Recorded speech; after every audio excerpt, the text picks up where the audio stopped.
And so we are still in northern Peru, in the green zone of the jungle region called Amazonas. For those who one day will travel this country, I'm gonna show you where we are. So after entering from Ecuador, we moved to the town of Olmos, then made our way to the city of eternal heat called Jaén, passing through Bagua Grande, dropping by the waterfall Gocta.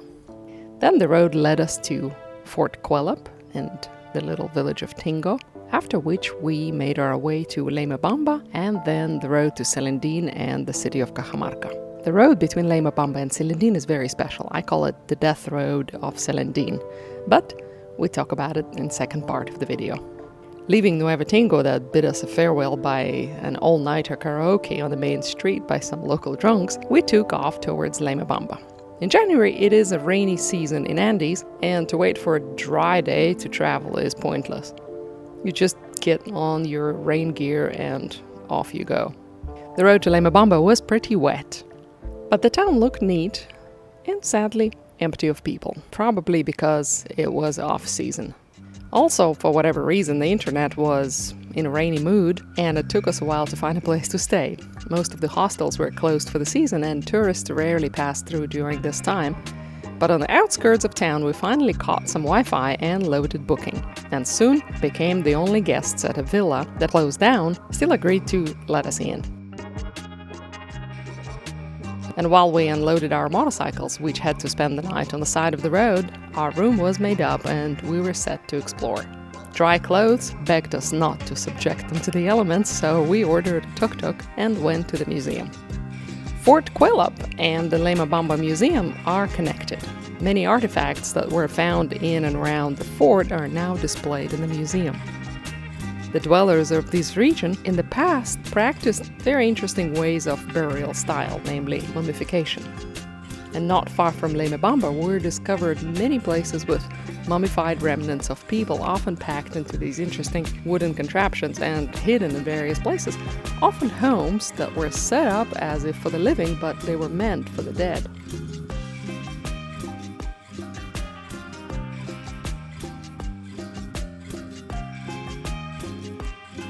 A large number of mummies are carefully kept in the museum in a special vault. There are adults and children here, and even pets, specially preserved, even a baby elephant, a rarity. There's a dog and a guinea pig.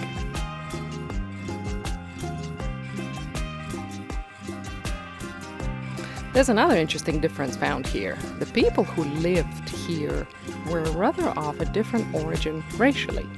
And until now it's not clear why they looked so different from others around.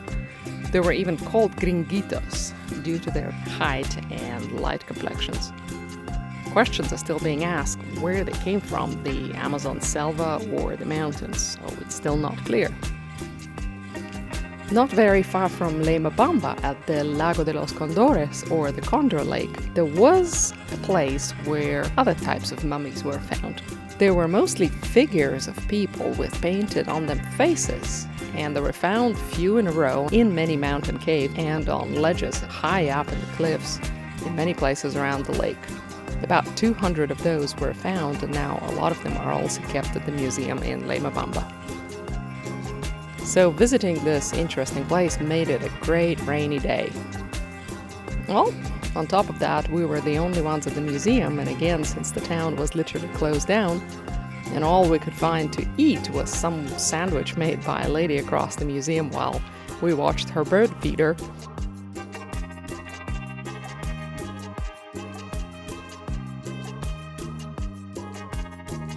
We packed up our bikes again, and off we went towards the city of Cajamarca.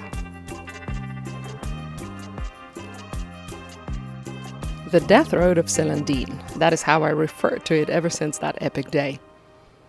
It is a real adventure road. It stretches you not only with a physical exhaustion, but tests every skill and forces your alertness to another level. It is constantly unpredictable and absolutely beautiful. I cannot call it a highway, for it only has one lane used by cars, trucks, all the other vehicles going in both directions. It is very rarely straight, constantly curving along the landscape of a mountain it is on at the moment. throwing at you. Blind corners, steep climbs and descents, offers no security or protection in form of guardrails or any kind of deterrent in order to prevent you from flying into the abyss in an encounter with another speeding truck or a car from behind the blind bend.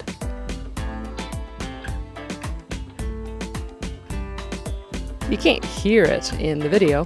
It's muted because if I included all the honking, that would have been irritating. But to live through the day, we had to use it before every bend. Not all, but frankly many drivers who know this region are very cooperative and know how to share the road.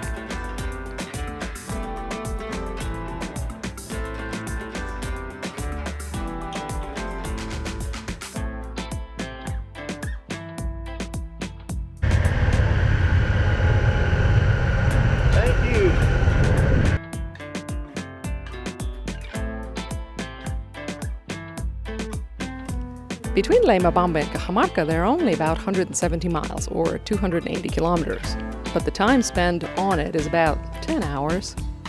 Rain, fog, epic vistas that beg for you to stop and sip your coffee while admiring them.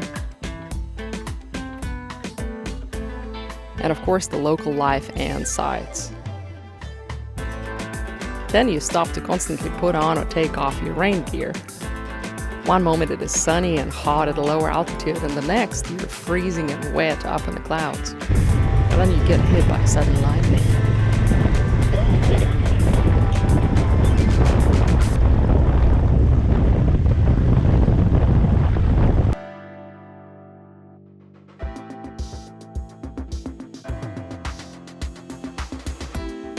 We stopped many times, even to just calm the senses. We have not been in the Andes for long yet to understand how altitude affects you. This road is not only rich in curves, but also in constant drastic changes in altitude. We climbed 3,500 meters, or about 11,500 feet, 3 times, and then between those descended down into a canyon of about 800 meters, or 2,600 feet, before being at 11,000 in 45 minutes again. And to experience this kind of extremes few times in one day does affect your senses and mental state. We were not yet acclimatized to this. It affects your attention and alertness, and that cannot diminish under any circumstances, because one wrong move can really mean death. Also, we discovered that in this region there are not only no places to stay, but often no places to eat too. We thought of stopping and finding a place for the night to just even admire this place a bit longer, but found nothing. We had to make it all the way to our next big destination city, through the rain and sun and fog and beauty, counting curves and road bends and zigzags. And since this region is yet not very touristy, there are no restaurants, only small family-run kitchen-type cafes for local field and cattle workers that offer a cheap and hearty set meal. But there's a big but. They do not count on you passing by and usually have the same amount of people every day, so if it is all eaten by the time you arrive, you get nothing. It happened to us. The man simply said, "We did not count on you. There's nothing left." So we went forth, and then suddenly bumped into a couple of French bicycle travelers.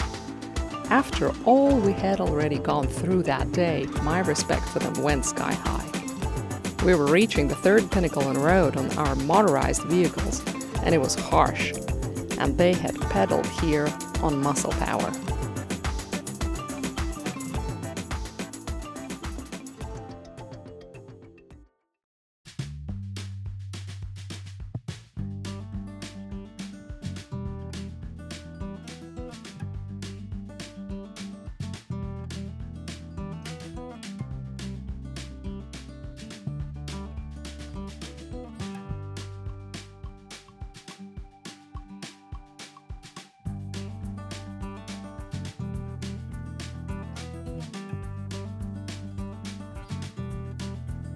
Colorful scenic surroundings offered a plethora of emotions and admiration for these people living here in simplicity and beauty, growing and raising whatever it is they grow and raise here. And the vistas were breathtaking. The pictures simply don't cut it.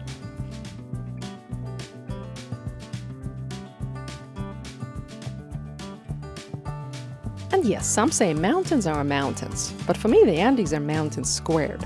I have seen many mountain ranges. I grew up in front of a beautiful region of Zailiski Alatau, a part of the Tian Shan mountain range in Central Asia that the city of Almaty in Kazakhstan is surrounded by. But the Andes are so much taller and bigger that I constantly had to hold my breath just looking up another mountain from top to bottom. And yes, photos do not give you the full picture. And finally we reached a high-altitude flat plateau, or altiplano, before descending to somewhere around 3,000 meters or 10,000 feet to the city of Cajamarca.